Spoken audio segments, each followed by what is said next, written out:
Ladies and gentlemen, to introduce the President of the United States, please welcome Tiffany Davis.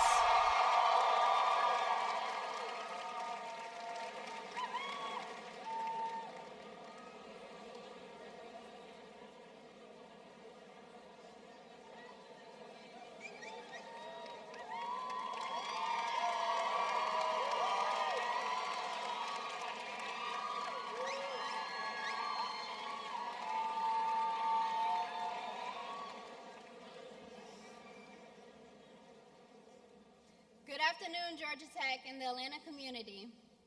My name is Tiffany Davis, and I'm a third-year aerospace engineering student.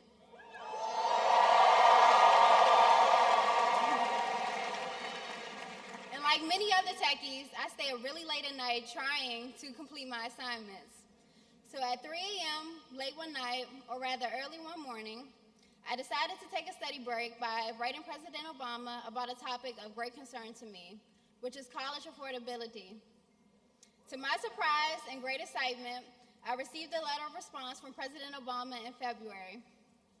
In his response letter, he spoke of how he and First Lady Michelle also struggled meeting all the costs of college. He went on to express his concern for college affordability for the nation. The part of his letter that resonated most with me was, and I quote, "I'm working to make college more affordable, so every American, including future rocket scientists like you, can achieve their dreams without worrying about their loans."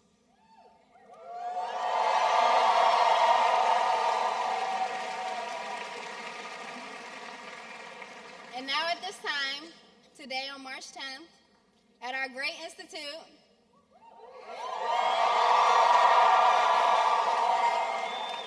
to President Peterson and Mrs. Peterson, to the faculty and to the staff, to the alumni, and to our wonderful student body that is gathered here today,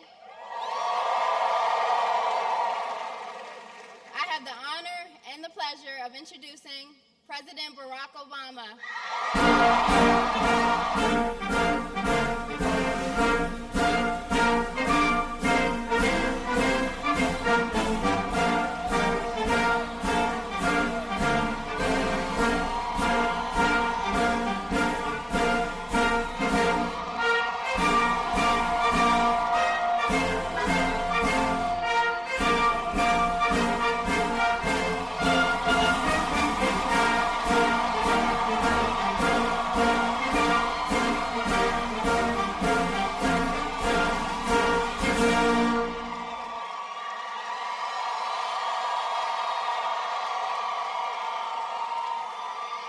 Hello, Atlanta!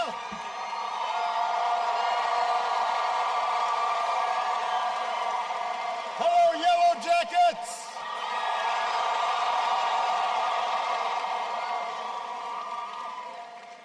That's a pretty good-looking crowd here. Thank you. I wasn't directing it specifically at you, but you do look pretty good. What do you think? I mean, I may not be the best gauge. Should ask some of the ladies here. Everybody have a seat who's got a chair. If you don't have a chair, don't sit down. Now, I understand George P. Burdell was supposed to introduce me today, but nobody could find him. So I want to thank Tiffany for stepping in.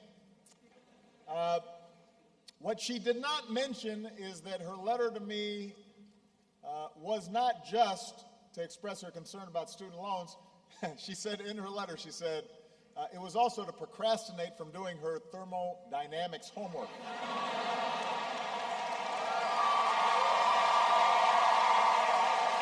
That's a true story.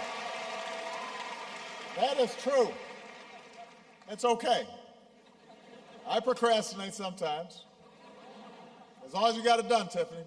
Where's Tiffany? Did you get it done? Okay. Let's give it up for Buzz and the Georgia Tech band for getting us fired up.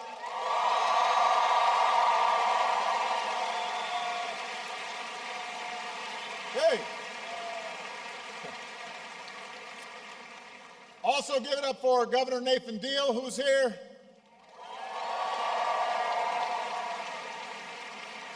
Congressman Hank Johnson and David Scott. Atlanta Mayor Kasim Reed. And the president of this great institution, Georgia Tech, Bud Peterson. Hey!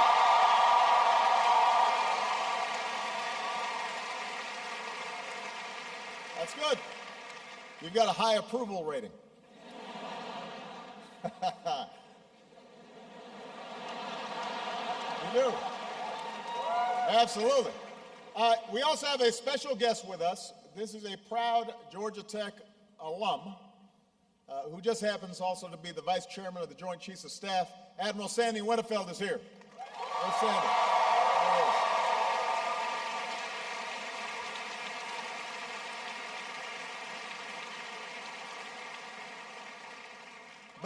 Before he was the vice chairman of the Joint Chiefs of Staff, he was a Navy fighter pilot, which is cooler. Now he just goes to meetings.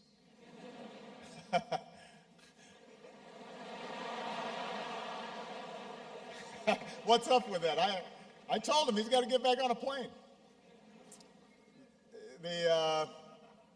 It is great to be at one of the finest technical institutes in the world.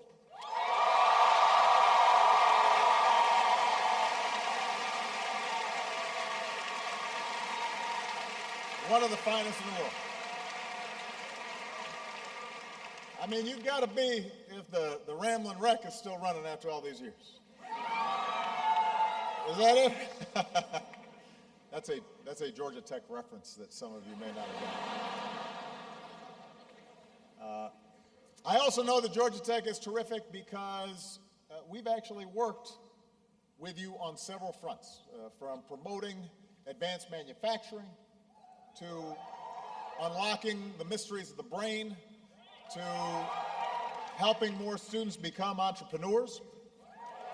And the reason I want to come here today is because I believe that higher education, as you believe, is one of the best investments that anybody can make in their future. And it's also one of the best investments you can make in our country's future. So I'm here to say thank you and to tell you I'm proud of you because I know that, it's not always easy to do what you're doing. It takes perseverance, a lot of late nights in the library, in the lab, and you're wrapping your minds around complex formulas and concepts that, frankly, I don't understand, but I know they're complex. And some of you are holding jobs down at the same time, which makes it even harder. But as frustrating as it may be, and Tiffany expressed some frustrations on occasion, it is worth it. Higher education has never been more important. And the message I want to deliver today, not just to you, but to the entire country, is the entire nation has to treat it as a priority. Right now, our economy's growing steadily. It's creating new jobs. You're going to be going into a job market that's much better than the one that existed when I came into office 6 years ago.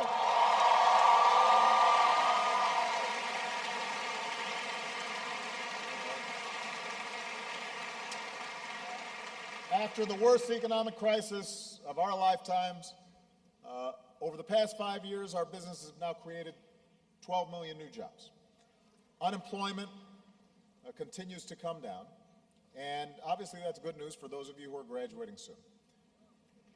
But, yeah, that's right, you want a job. Your parents also want you to have a job. They don't want you on the couch. But I didn't run for president just to get us back to where we were. I ran for president to get us to where we need to go. And where we need to go is a growing middle class with rising incomes and opportunities for everybody who's willing to work hard. An America where no matter who you are, what you look like, where you came from, how you started, who you love, what faith you're a part of. You can make it in this country if you try. That's what America's all about. And today, a college degree is the surest ticket to the middle class and beyond. It's the key to getting a good job that pays a good income. And it offers a measure of security because a college degree tells employers that you don't just have one set of skills, that you've got the continuous capacity to learn new skills, which is going to be particularly important for your generation because the economy is going to churn and change in ways that none of us can even anticipate. Before we came out here, I was talking to a group of, including Sandy Winnefeld and your mayor, Kasim Reed, and Tyler Perry, buddy who's you know, he wasn't in Medea, he was Tyler. And we were talking about how rapidly the technology is transforming everything we understand, everything we know. Everything from drones to artificial intelligence to driverless cars. And we don't yet know how all that is going to shape the nation that you inherit, but we know it's going to shape it dramatically.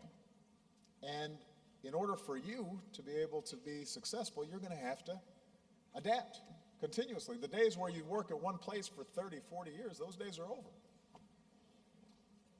And so the skill sets you are getting now are going to keep you in that job market. You're going to have multiple jobs before you're 30. Some of you will have multiple careers. And we live in a 21st century economy where your most valuable asset is your imagination, your knowledge, your ability to analyze tough problems. And that's not just true for individual Americans, it's true for our whole country. The ability to compete in the global economy depends on us having the world's most skilled, best educated workforce. And by the way, let me just add, it's also going to be critical for us to maintain our democracy in a complex, diverse society. Because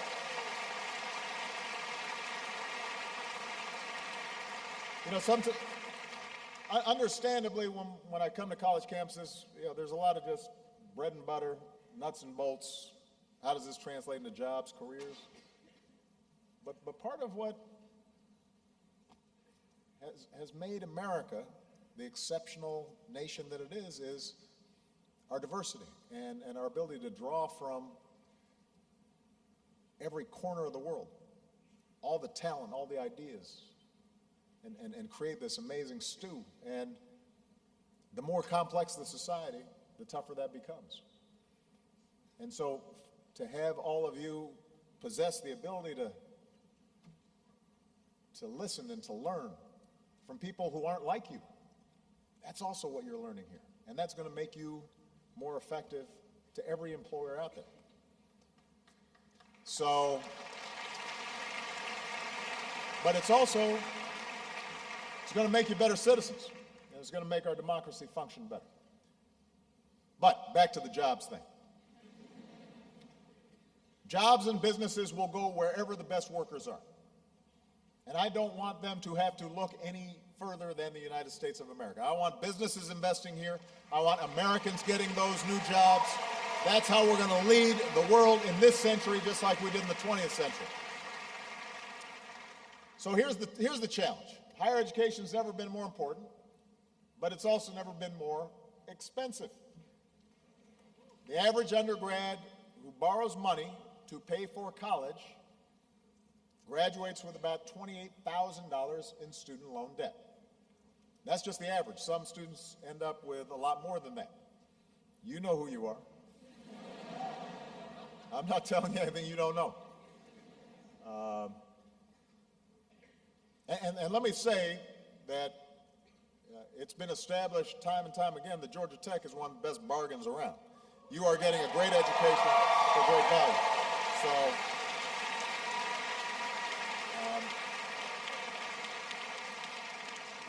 which is one of the reasons I'm here. Obviously, I wouldn't go to a place that was a bad bargain, really expensive and gave no value.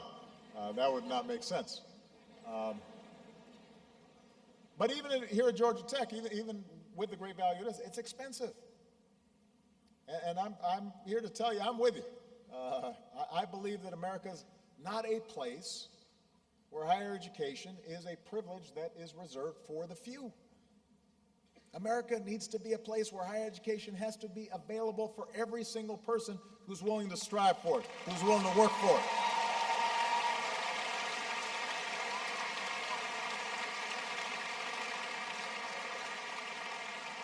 And I've said this before, I take this personally. And my grandfather had a chance to go to college because this country decided that when veterans returned home from World War II, they should be able to go to college. And this government stepped up. My mother was able to raise 2 kids by herself, in part because she got grants that helped pay for her education. And I'm only standing here. Michelle's only where she is today because of scholarships and student loans and work study. We did not come from families of means.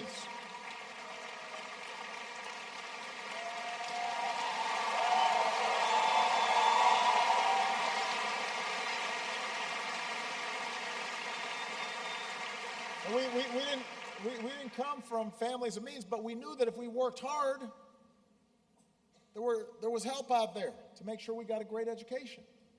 That's what this country gave to us. And that's why this has been such a priority for me. I take it personally, because when I look out at all of you, I see myself. And I remember the fact that it took me 10 years to pay off all our student loans. We were paying more for our student loans than our mortgage.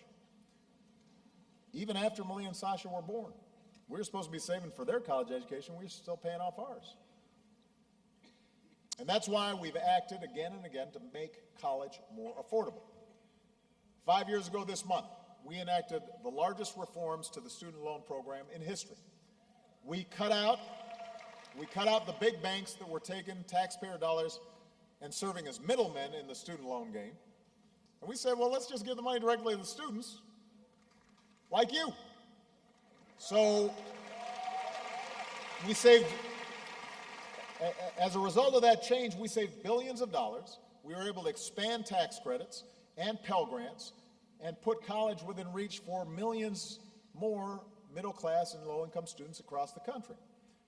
Then we fought to keep interest rates on student loans low and capped how high those rates can rise. And as a result, the typical undergrad is saving about $1,500. We also acted to let millions of graduates cap their loan payments at 10% of their incomes, so they don't have to choose between paying the rent and paying back their debt.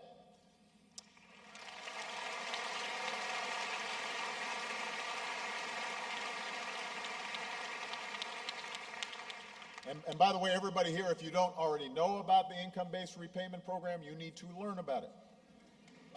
Because it's still underutilized, but it gives you an opportunity to make sure that if you make a career choice that doesn't make tons of money, you're still able to do the responsible thing and pay back your loans at a pace that also allows you to build a family and buy a home and live your lives. And graduates who go into lower paying fields like social work or teaching, they're not going to pay a price for following their dreams because they're going to have even better options in terms of how they repay their loans. So that's what we did on the student loan side. Meanwhile, we're working to hold down the cost of a college education. So we're partnering with schools like Georgia Tech on innovative ways to increase value, like your online master's program in computer science, which costs just a fraction of the price of an in-classroom program. And I sent Congress a bold new plan to bring down the cost of community college to zero, because not everybody may be prepared right away to start a four-year university, but also in some cases, even if they could, They may choose to get 2 years of college free and then be able to transfer the credits for their 4-year education. We want to make community college at minimum just as free and universal as high school is today. That should be our new baseline. We want to get out ahead of the curve in terms of where we need to go.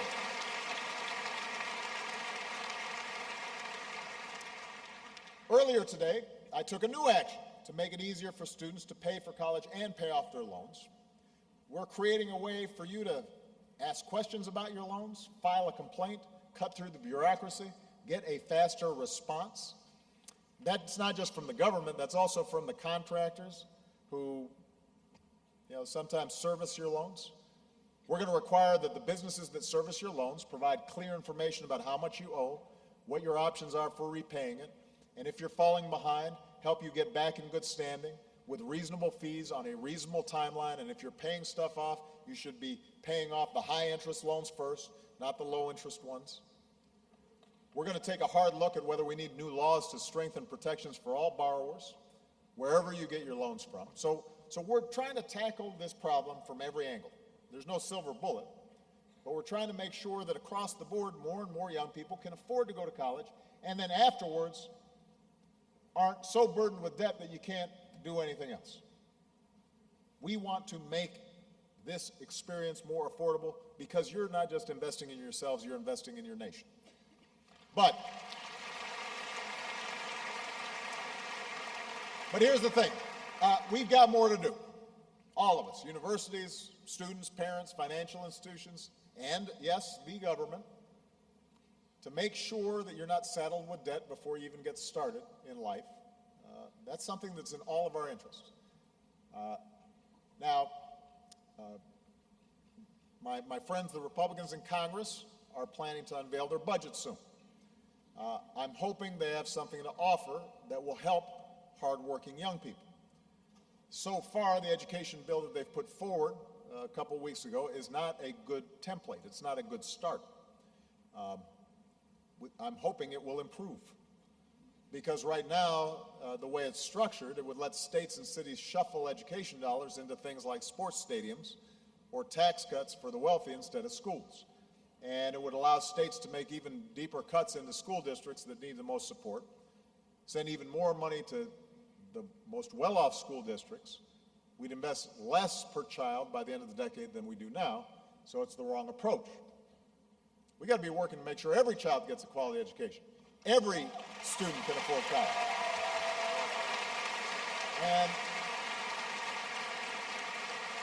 so we're going to be reaching out to them, trying to get them to see this is a good investment in our economy. It's a good investment in our national security. The way that you keep America safe, one of the best, most important ways is make sure we've got a strong economy with a strong workforce. And all of us have a role to play in making that happen. So in order to spur more of a conversation, to get more folks engaged, we're going to try something new to help do this. It's not a fancy new program. It doesn't have a complicated acronym. It doesn't involve a new spending or bureaucracy. It's just a simple organizing principle that I want all of us to sign on to. A declaration of values, what I'm calling a student aid bill of rights, a student aid bill of rights. And it says every student deserves access to a quality, affordable education. Every student should be able to access the resources to pay for college. Every borrower has the right to an affordable repayment plan. Every borrower has the right to quality customer service, reliable information, and fair treatment, even if they struggle to repay their loans. It's a simple set of principles that if everybody signed on to, Republicans, Democrats, state legislators, university presidents, members of Congress, it can focus our attention, all these different things that we're doing, into one simple basic idea, which is make sure that when you're doing the right thing, that your society has got your back and is looking out for you.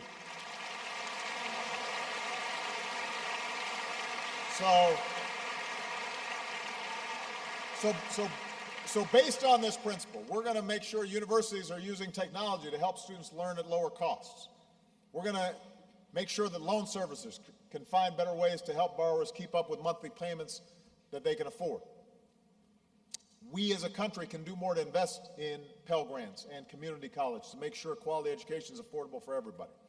So we're going to just keep on moving on every front. And we want everybody who agrees with these principles to sit down and work with us and figure out how they can make these student rights real. And you've got a part to play as well. We had the great honor of being at Selma this past weekend for the 50th anniversary of the March in Selma.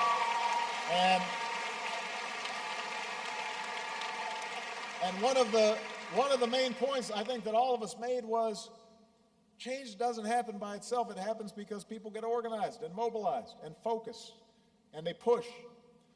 And sometimes they disrupt, and they make folks uncomfortable, and they ask questions about why is it this way instead of that way. And I want us to think about access to higher education and affordability of higher education in that same way. I want us to all organize together, not on a partisan basis. It's not organizing around an election. It's organizing around a simple idea that everybody should be able to get behind. And you're going to have to play the part, because what we also made the point of this past weekend is young people typically lead the pack with new ideas, with new initiatives, with new focus, with a new vision. So if you agree with the basic values that I outlined, if you believe in a student aid bill of rights that will help more Americans pay for a quality education, then sign your name to this declaration. You can go to a website, because you guys like tech stuff. You go to whitehouse.gov/college opportunity, whitehouse.gov/college opportunity. Tell your families and classmates and professors to do it. I'm going to ask members of Congress and lenders, as many business leaders as I can find, to sign up. We're going to mobilize a coalition around this country to get this process moving, because there are a lot of good ideas right now, but they're stalled, or they're happening piecemeal, or they're happening in one university, or they're happening in one state, and they have to happen everywhere. And we've got to mobilize the entire nation to make that happen, and it's going to start with students themselves. Because if you aren't asking for something different, if you aren't asking for help, if you're not getting mobilized, then folks aren't going to help you. And then you'll just be complaining, especially once you graduate and you start having to write those checks. So don't stop engaging in this issue, even after you graduate, because you'll be still impacted by it. And in the meantime, you got to study hard and work hard and have fun, make some new discoveries, inspire us, lead us, be the Americans that we need you to be. Every American should have the right to go as far as their talents and hard work will take them. That is what college is all about. That is what America is all about. And you embody that basic notion. You are that talent. You're an embodiment of what we hope for. A country that says that everybody, rich, poor, black, white, Hispanic, Asian, gay, straight, man, woman,